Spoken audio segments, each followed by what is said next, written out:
Yo, what's going on? How's everybody doing? Where's everybody coming in from? What's going on in the hood? My friends, my people. Oh man, I love Nashville too. Give me a little holler, man. Where y'all at? What y'all do?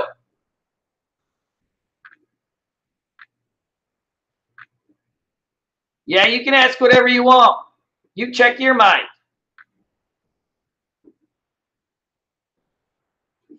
I don't know what's going on with the microphone. Are you sure? My mic's been always good. Man, I've been on webinar all day. Let me try again.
Yo, I'm back.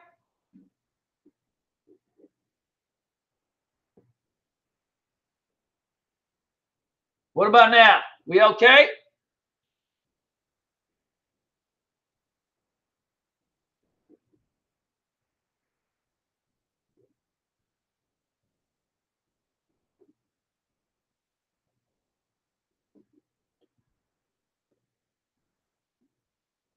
Cool.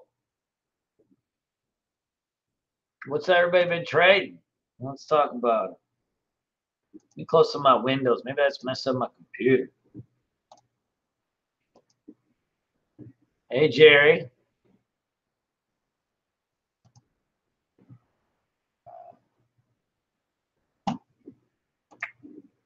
Okay. Yeah, it should be okay.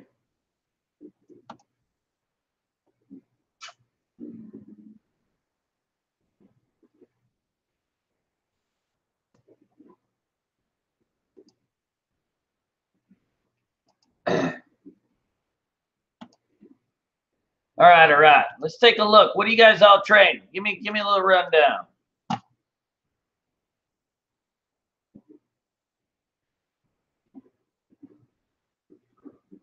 Hey, Adam, what's up?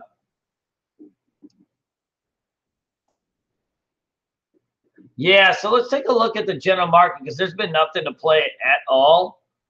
So let's take a look at kind of this BTC for real quick. So kind of sitting on the support here. I mean, it doesn't look like at the moment without a catalyst, the crypto markets could be dead for a while. I mean, there's just no getting really around it. It's not. yeah, it's kind of just rolling out. Now the thing is, you know, Bitcoin does this kind of consolidation all the time, right? You're still higher now than you were in November. You know what I mean? So it's not like the market's dead. You're just kind of you're consolidating. So, you know, I'm kind of watching this range that's been developing. You can see to kind of fill out the range. You're going to need more time. You're going to need more time. So we're looking at still like kind of, even if we pop up, we're going to have to back and fill this thing quite a bit before really this thing is up and running. You know, we could have a really long consolidation, maybe another month, you know, but it doesn't necessarily mean the run in Bitcoin's over, even though this is really, really nasty. So just something to remember, you know, the Bitcoin's dead, but, you know, every year there's a rotation essentially in stocks and cryptos. There's always a rotation. And so, you know, last year was the year of the Bitcoin, and it looks like so far this year, right, this is the year of the Ether, right? We're already up 100% for the year, close to it. So that's going to be something to really watch. You know, this Ether, it looks like this is going to be really the play, the play for the next coming months. You can see even right now, this thing is just hanging out here, but it's getting ready to probably bust loose. It's going to need another week or so, but week or two. But, you know, ideally, if it can hold kind of this area, you're going to see this thing really kind of flatten out and bust loose. But in the meantime, probably the other one that's really, really strong that I like is this NEO. So the two, I'm only really watching two right now because the rest of them look like turds. So like if you go through all the major coins, you know, Ether and NEO has some really nice patterns, but everything else looks just like Ganar, right? Ganar is a word they use in California. See this? Just like big, big pullbacks, but they're not. You're not even holding really support. So these things all look really, really nasty right now. Now, the one thing is when the market rebounds, the ones that are the really, really nastiest, they're going to really snap back the hardest. So just something to kind of keep an eye on. But if you think about like even something like a BNB, which I really like to trade, you know, it's higher right now than it was, you know, during Christmas. You know, so it's giving back 1 month's worth of gains, even though it feels nasty. Is it really? You know, this thing was at $1 or $2 just a little while ago. You know, even Litecoin, I mean, it just gave back its December's gains, right? So it doesn't have necessarily anything on it. Yeah, and the NEO, the problem with the NEO is that it, you know, you got to get it in USDT and then like, you know, flip it to like some different pairing or something when you get out. So that's the only problem with this thing, guys. There's all sorts of weird shenanigans going on with USDT that, frankly, is, you know, it's hard to tell what's what, but I can tell you this, it ain't good. You know, we don't know if it's good or we don't know how good or how bad or how whatever, but it's nothing good. You know, even if it's half bad, it's bad. So that's, you know, the one thing to kind of be aware of. I use a lot of USDT pairings in, you know, I use a lot of USDT pairings in Bittrex and Binance. And man, like that's my favorite thing to do. And you know, if we can't use USDT, things are going to get a little bit more dicey because trading in Bitcoin pairs, if Bitcoin starts bouncing hard, sucks. So just something to kind of keep an eye on is that, you know, we don't want to get too deep with the NEO USDs. So I took most of my money out. I used to keep a lot of money in USDT, but I'm only keeping like 10% of it so that I can have some trading shares, but otherwise it's going to be no good. So most of these are kind of just laying around right now. And that's okay. Like, you know, even some of these ones that are like a little bit more well-known, these smaller ones, like ADA, all just chilling, right? So, you know, like this one's at its lows, it's going to have to hold here, but otherwise you're not really getting any juice. So all the charts look like junk. I mean, if you, besides Ethereum and NEO, every single of the major coins looks like junk, right? There are some smaller ones that are running, but you're not getting any of the major ones really go. So they all look like junk. So the two main ones I really kind of just keep an eye on at the moment is US NEO and Ethereum. Well, let's talk a little bit about scanning, because a lot of people are always asking about the scanning. So there's like a couple different ways that I like to do scanning, right? So, you know, one of the main ways that I'll just kind of take a peek to see like what is the hot little things that are running around. You know, one of the things I'll do is I'll go on trading views like Signal Finder, and I'll start running like a percent change just scan to see like what's really moving. And it ends up being a really easy way to just start really filtering through to see like, okay, what are moving? It's like LSK, that's something I've traded in the past, right? Steam is going. So you have like these kind of like a handful of different names that you'll start to see going. And that becomes really, really important because, you know, this type of field over here, it'll tell you the exchanges that it's on. It's going to tell you the volume, the highs, the lows, just some basic stuff so that you can take a look and really, really get this thing going. But, you know, like something like Lisk, you know, I've been watching this today, and, you know, it showed up on the little scanner, but right after its initial pump, right, it's just been sitting around, and that happens a lot in these little small coins. You get the pump, and then you get the dump, right? And so, like, I very rarely try to buy these when they have strength. What you've got to see, like, if you're going to trade one of these small ones that shows up on the TradingView scanner, is you got to let it like pull back and then restart retrending, like making higher highs and higher lows. You want to see that confirmation come through them. Otherwise, they just don't act that well. My voice is almost gone. Whew. Hold on one sec. My voice is just slowly withering away.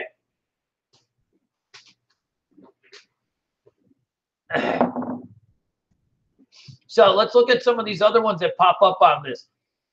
So any given day, this is kind of a good way to just start to look and see like what is making moves, not making moves. And then I start adding them to a list. And so what I'll do is I'll copy and paste them into my cryptocurrency. So I keep an altcoins list, and I'll start adding them into it. So like something like this has popped up here, right? So this is Steam, right? And so once this thing pops up, what we need to be doing, what's a D-tube? Man, I got to get on that. I hope that's not a dick tube. That sounds a little nasty. Now, when you get something pop up on the scanner like this, right, you've got to wait for really your patterns to emerge.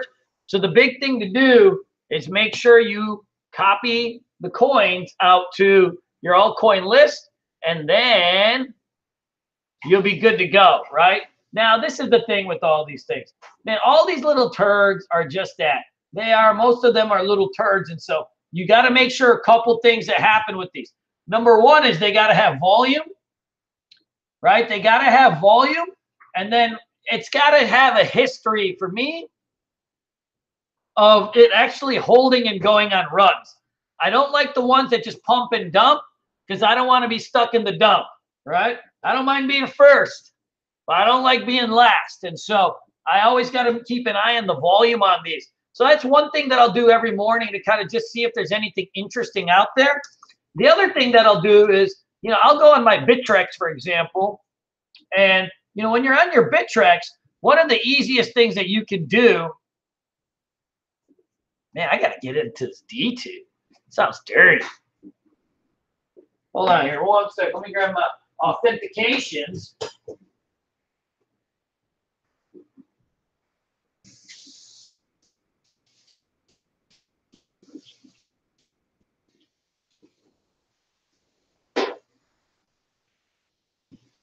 The other thing that you guys want to do every day, this is kind of an easy way to really run your scans, is go through. So I'd go on Bittrex, and you want to start going through the Bitcoin markets, all your different pairings, and start looking for the ones that, number one, for mine, I got to have at least 1,000 shares of BTC so I can get in and out easy. So I'm only looking for the ones that have 1,000 shares or more, and then I'll sort them by percentage gain because I already have a Bittrex account, right? So it's really easy to make the moves. And then, you know, you can add in all your moving averages and everything you need and start building it out right inside your Bittrex. You know, you don't necessarily necessarily have to do anything, right? In terms of just they don't have like trade ideas for Kryptos just yet, right? So you've got to go in and do these things manually. Start going in and checking the different ways that, like this Ethereum market, there's nothing moving, right? Nothing with volume, so you got to leave those alone. Your USDT pairings, we got to leave these alone for a hot second till we figure out what's going on with these. So the scanning got just a lot easier. One of the main things to do is just kind of flip through the handful that are moving and put them on a list. The other thing that I personally will do every single day or every week is I'll go on CoinMarketCap and I'll take like the top 20 of these kind of coins, right? I just put them on a list. I put them on a list and I'll start flipping through them every day. I'll keep track of them. I'll write levels. I'll look for patterns. I'll look for different things. And then I'll flip through them every day to see which ones are setting up or which ones have momentum. In the cryptocurrency market, once you really get past kind of like this first top 25, I mean, you're starting to get into a weird territory where there's just a lot of junk. Some of them will work, if they have volume. Some of these like the KuCoin or Binance coin, when they have volume, they really do go. But otherwise, most of these are just big piles of turds. So for the most part, I'll keep 20 on my main list, and then I'll flip through those every day and keep a good idea of just how this stuff all goes. And then really that's all you do. In Kryptos, it's not like stocks where you got a million things to go through. You got a handful of coins that really work the damn, that have the volume that you need. So in the end, that's your scanning. Anybody got any questions? I'm losing my voice. I may have to bark these out. What's a Steve shot? I gotta find these things. And you guys love Steam. You guys must all be working for Steam. This sounds a little bit dubious. Woo! I'm gonna play around with this.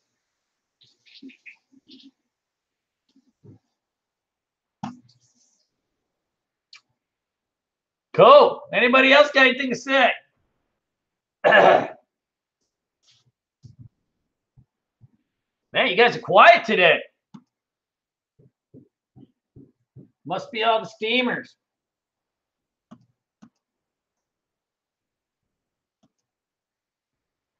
Lou, these are just, they're called cryptocurrencies. They're just coins. When I'm scanning, I look always at the dailies first. I only care about the dailies. I only go look intraday if I like the daily.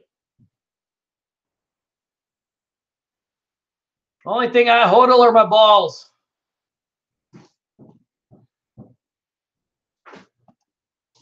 Now, sometimes I might hold something if it's just if it's trending, but we're not really in an environment where anything's really moving in a recognizable way. So, at this point, we're just kind of doing quicker trades so the market starts to trend again. I mean, if you go through all the cryptocurrency coins, they all look like a big poo-poo platter. The stock market's hot right now, so, that's going to happen. So, like right now, the stock market's hot. Nothing going on in Kryptos, and vice versa. Next month it'll probably flip around. Yeah, it's just an accumulation phase. I don't want to worry about too much. But there is no best hour to trade Kryptos. In the stock market, you can trade 30 minutes a day and you're done. In the crypto market, the damn things move so slow. Like, sure, it may move 50% in a day, but if it takes 24 hours, it's only 2% an hour. They move a lot slower than stocks. I mean, a lot slower most of the time. So you can't have a best hour to trade. You can have like the mornings and then the afternoons and the evenings. It used to be when the Asian markets open and close, but now they've just been running. Now they've just been running 24. All throughout the day.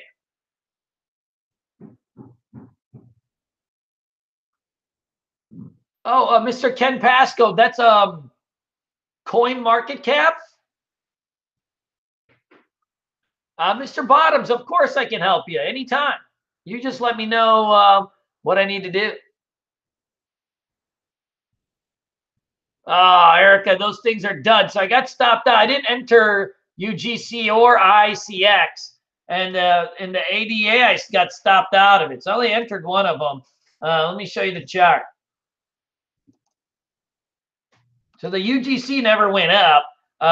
It never gave us the signal we needed. So the ICX did go up and break out, but when the market tanked, it just kind of held strong. The UKG is just hanging right now. It's just in the same range that it's been. It hasn't broken its trend line yet, so I haven't added that one. And then, you know, I had this ADX, and it went bloop, and then I had to take the loss on it. And that happens. The whole market tanked, so I really didn't have a choice except just to sell it. No problem, Kelvin. I'll take a look. No problem there, buddy.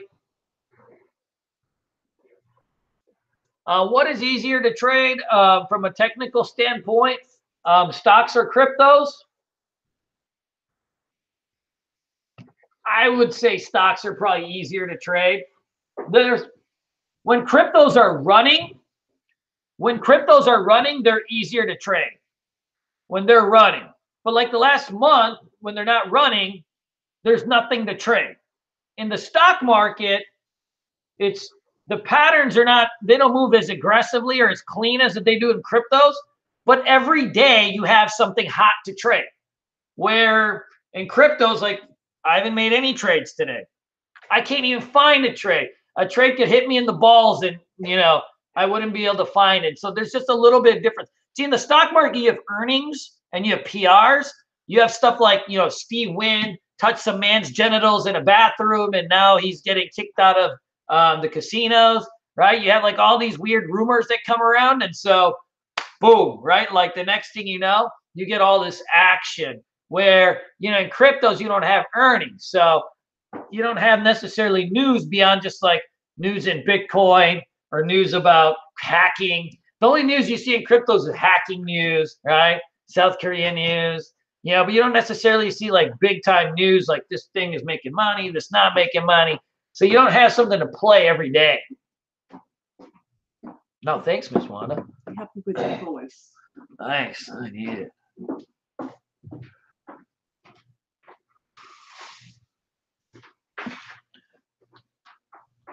Hey, thanks, Calvin. Appreciate it. Hey, Steve. So if you want to set up an account to start trading cryptos, I think you kind of need three. All right, you need three. You need your Coinbase, right? Coinbase GDAX. That's like where you're going to hook up your bank accounts. That's where you're going to have like your credit cards, debit cards. Essentially, I use it as a hub to put all my information in my accounts.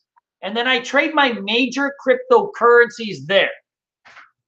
Your Ethereum, your Litecoin, and your Bitcoin, and now Bitcoin Cash. Then I use Bittrex and Binance to do my altcoin tradings, right? My altcoin tradings. That becomes huge. So there's three different spots I think you need.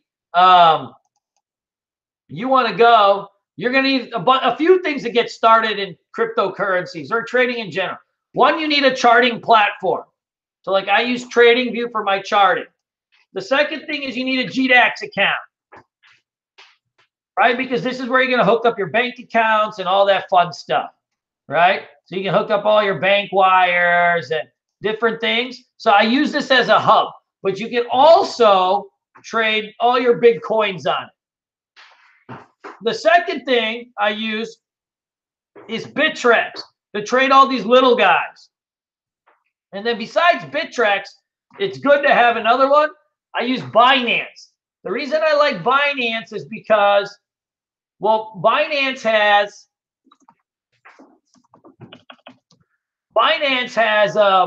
an easy sign-up process, but they also have a good iPhone app, which is important. Bittrex is nearly impossible to use on your darn phone, where Binance, it works pretty good. The platform's been a little buggy today, but for the most part, it's worked out real well.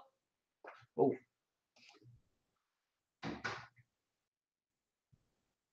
And so you can see, like with Binance, there's like just some easy, happy-go-lucky kind of things going on here. Right? So it's a nice, easy platform. So I think you need kind of 3 of those. Ooh, Joe Hall, I'm going to keep an eye on that Square Cash.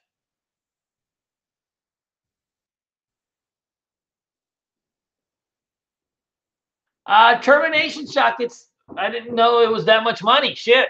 I usually will just, when I'm not trading, I'll just put it back into the Coinbase wallet.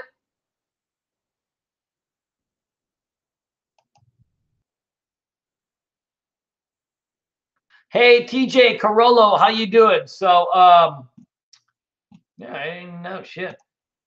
TJ, so the question is always, Bitfinex does not, they don't take American customers. Otherwise, I would use it. TJ Carollo's asking, guys, like, how would you rate the accuracy of technical indicators in stocks to cryptos? So in general, technical indicators don't mean anything. Anybody that tells you that there are signals or imaginary voodoo in the air that can make somebody make money is very small. It just doesn't happen. To make money in trading, we can use technical indicators, but we use technical indicators to add confirmation to price, meaning that every trade and any type of trading is really just a coin flip, right? It's a 50-50 shot. It's all just luck. Buy, you sell. You win, you lose. But how do you take something from a 50-50 shot and make a career out of it? You have to start to move the needle, right? And so what it all starts with, you got to think of it as like you're like a lawyer and you're building a case. You need pieces of evidence in your favor to make a trade call. And so we always start with the pattern. What's the price pattern, right? Then from there we ask ourselves, is there a discernible trend, right? What's the trend? Am I trading with the trend? From there, we add in our volume, all right? And then we look at our moving averages, our stochastics, our different indicators we might use.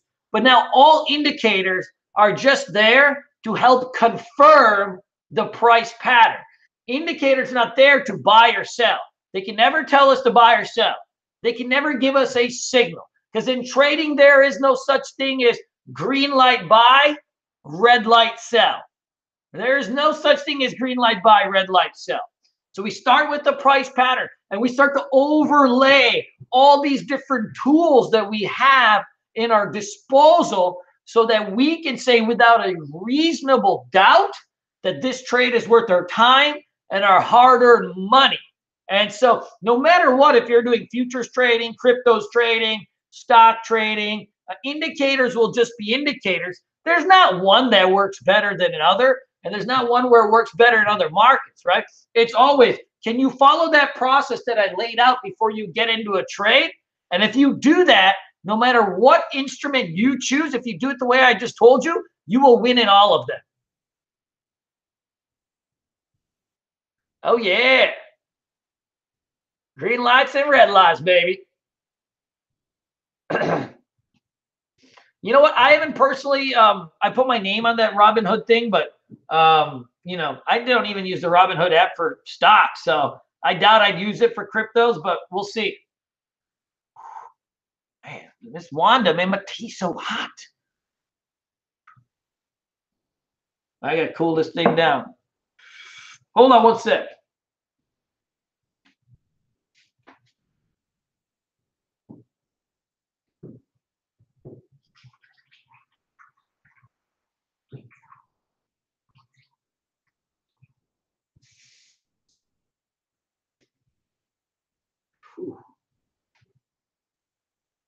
You ever have like you guys ever have a turmeric tea? You would just grind like a big turmeric root, like the size of a little wiener, right into a cup, clear that throat up. But you're gonna feel a little bit weird after.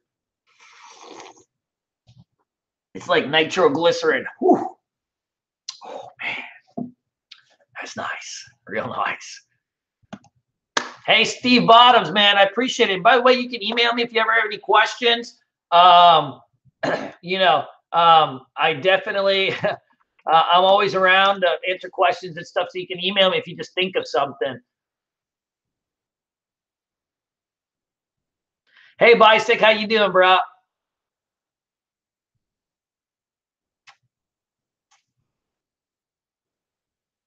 You know what, Mr. Unknown? A lot of people, guys, so this is a common thing. I know a lot of people like to use the VPNs to get around that kind of exchange rule thingy. That's not really my style. And the reason is, well, for me, it's different, okay? The reason I don't like to use VPNs to hide who I am with the exchanges so I can trade at an exchange is for a different reason. See, most people, they're going to hide their VPN. I'm going to hide the VPN. It's going to be fantastic. It's going to be huge, right? They're going to go in there, they're going to hide their VPN, and they're going to try to mess around at some exchange. And most likely, that exchange won't notice. Why? Most people don't make any money. If I go into an exchange, I'm coming in to fucking kill, right? It's time to put the women and children to bed and go hunting for dinner. So that exchange is going to know who I am because they're going to see somebody making money. Right. And so there's no point of hiding the VPN, all that stuff, because when I go to take that big withdrawal, oh boy, right, then they're going to be feeling the heat. So they're going to, I don't want to give anybody any reason to not let me take my withdrawal. Hey, Bisec, how you doing? Bisec's question is, how long did it take for you to be an independent investor? I'm trader, day trader, swing trader. Years. Yeah. Easy way to put it is years.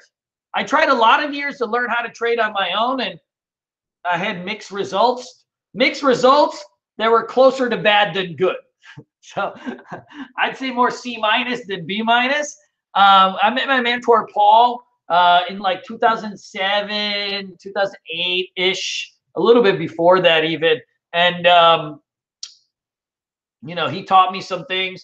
And from there, when I had a mentor, I was able to pick up steam really quick because I had that feedback, you know, like he's always like looking at my trades and talking me down when I'm trying to act like a crazy person, the stuff that a good mentor does. From there, it took a couple years. But I was working the whole time too. So I was 27 probably when I went full time, 27, 28. I had a lot of hair. That's all I'll tell you.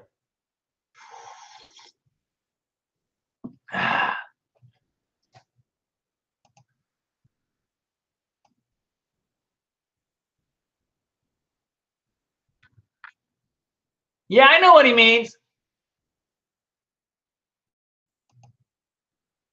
Yeah, I can't hide behind the VPN, man. I'm going to be taking 50K withdrawals. Somebody's going to notice. Hey, Mr. Termination Shock. Mr. Hey, Jacob, I can probably just, if you email me, I'll make you a little trial for a couple weeks. Termination. Did you have any big losses in the beginning that made you doubt if trading was good for you? No, I had big losses, but it wasn't the big losses that actually made me doubt, my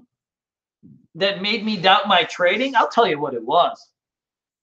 It was all the small losses that made me doubt my trading. That, you know, when you're just ice cold and you're like losing just a little bit every day, it's like that slow Chinese water torture. Like, because you're working at night, you're studying, you're trying to build something, and then it's just like slowly you're just dripping, right? Loss after loss. And I was okay at risk management most of the time. So it's just like, doof, doof. Slowly you just go mad, you know, and that made me doubt my trading. Yeah. I mean, I didn't doubt that like I was going to do trading, but I did doubt it whether I could do trading. If that makes any sense. Like, I wanted to do trading. I never doubted that.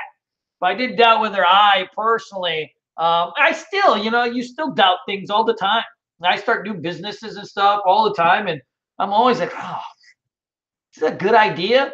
And trading is the same way. It's just your own business. You're the CEO of your own trading business. You're the CEO of a small business trying to get into a big business.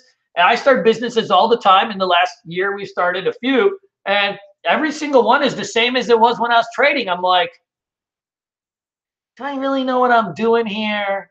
Is this really up my alley? Should I be really even taking, like you're always kind of, no matter what, you're always thinking that. And trade's just a business, so you get over that.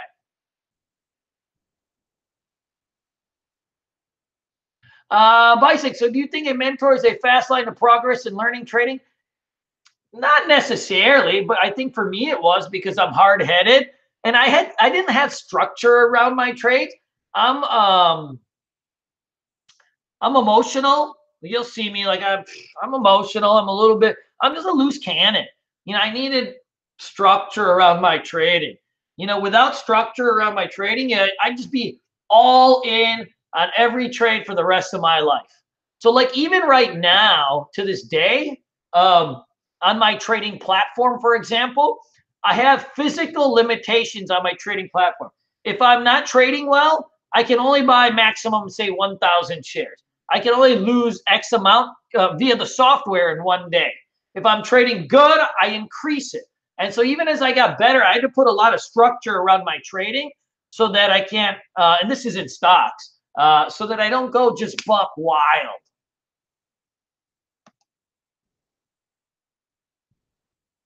Man, I got to get into the steam power. That sounds fun.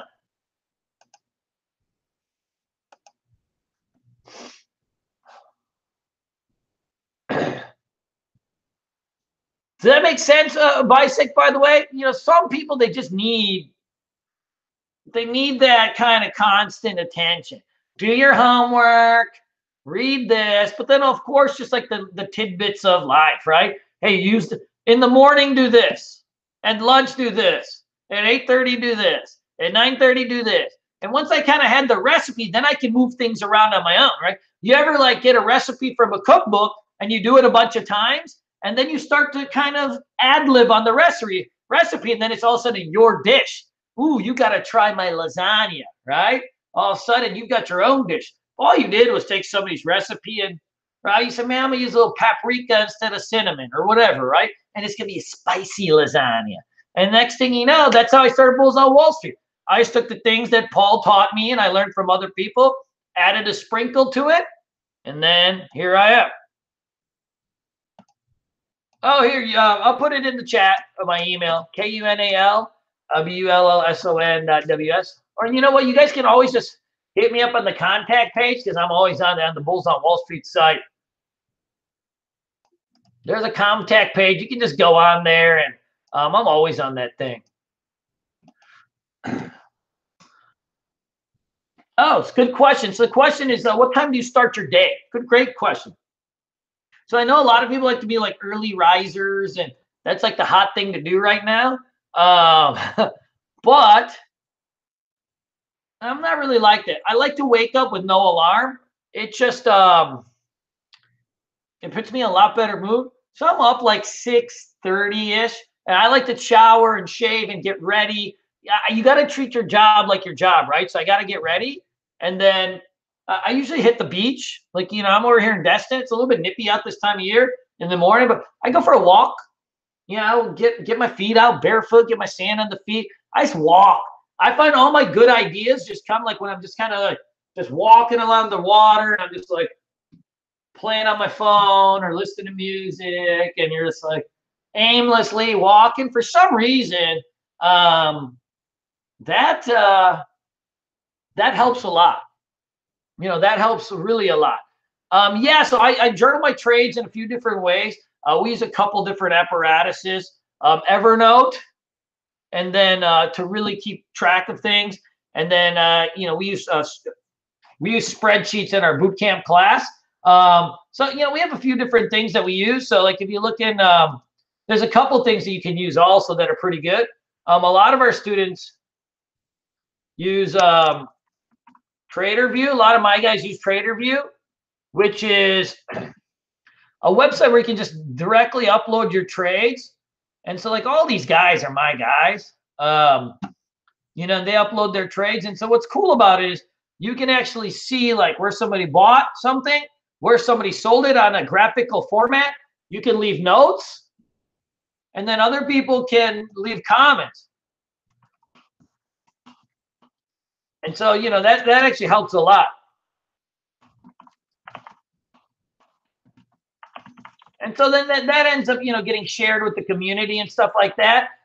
This is pretty good. And then like I have like even some of these guys that add me to theirs, you know, I can see like all their trades and stuff like that. So like, you know, I have different traders like Henderson and Mr. Baum, where I can see like Mr. Baum's like he's a better trader than I am, but right, he's like he goes for big wins, you know, and so he's pretty cool. You know, so he's up a bunch of money. So I can see all his trades, and you know, I can like filter through these things just front to back, and see exactly what these guys are doing. Some of these guys are brand new. Some of them are, you know, older students, younger students. You know, everybody comes from everywhere.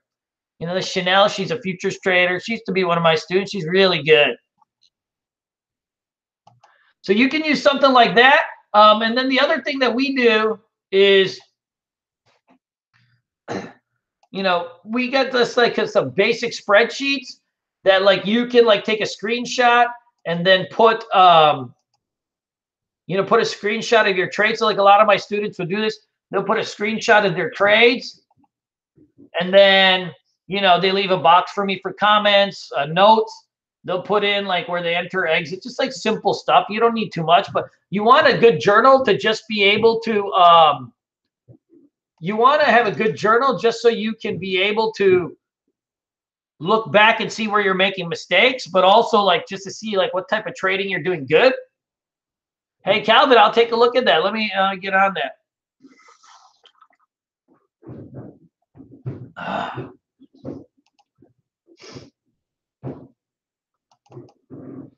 I think for the one for me, man, I kind of want to buy this. I want to get out of this USDT. So if I can buy the NEO, that'd be great.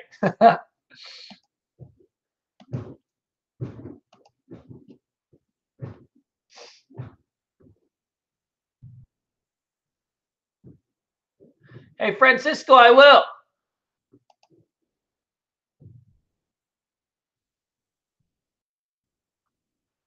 Yeah, you know what? I think the guys at TradingView, they might be already adding this. Message that guy.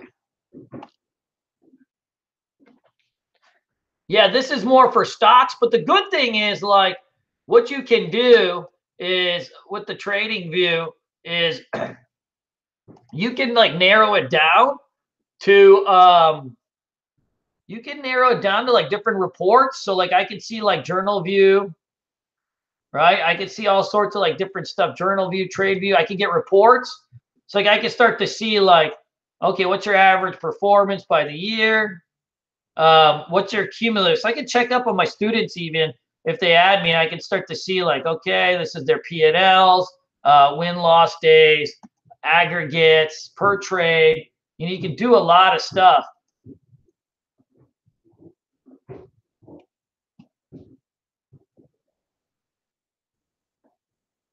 Yeah, they got some interesting stuff over here. So it's kind of cool. You know, you have all different types of stuff going on with different people. So I do like this as the best.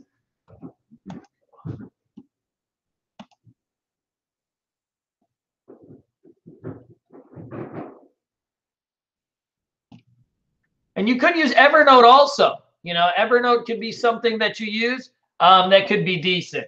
You know, I've used Evernote. For me, that's the easiest one. What you do with your Evernote is just like really, really simple stuff.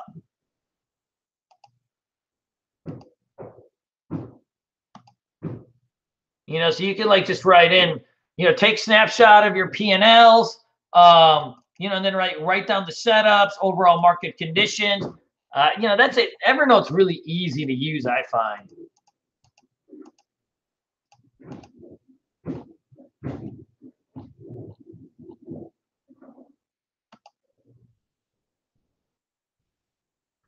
Good, good, good, good. All right, people, anybody else got any questions? I got to get going in a few minutes. I got a meeting, 10. What's going on? Oh, by the way, I think we have some contests going for next week. We'll be giving away on the 14th. Let me look this up. The oil lord's going to kill me if I don't say this. 2 trading boot camps, 1 crypto lord boot camp. A crypto lord boot camp is the trading class in the chat room. We'll be announcing the winners on February 14th on YouTube Live. TJ, good question, by the way. Do you think traders develop some kind of sixth sense for making trades? Yeah, I do. I do.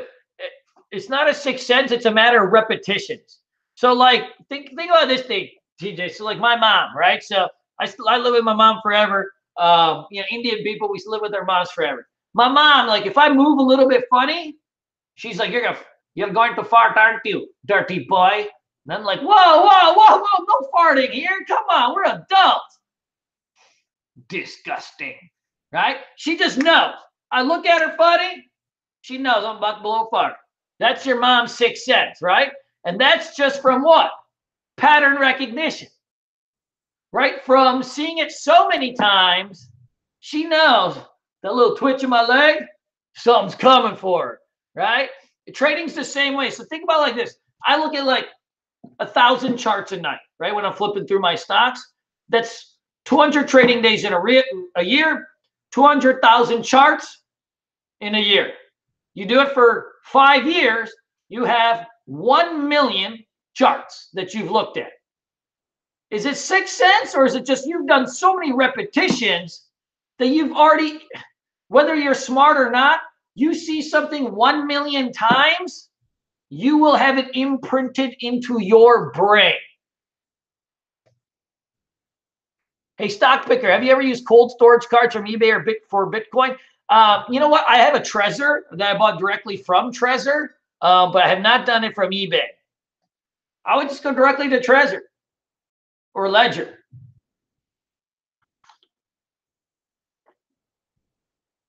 Oh, that's spicy. Woo. Twisted grip. Good question. If you see a good pattern in a 5-minute chart, but you don't like the daily, do you still go for it? Nope. Nope. Not at all, because that 5-minute chart will fail a good shot. It could be just 50-50 at that point. I need to see time frame alignment to have everything work for me.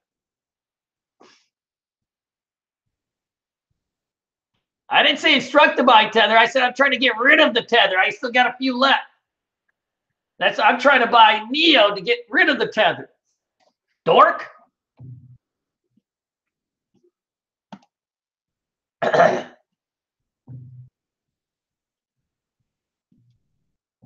Good. What else? How can I play stop orders that won't get fished and end up screwing me rather than helping me? Keep looser stop orders. Wherever you think it is, add a couple percent.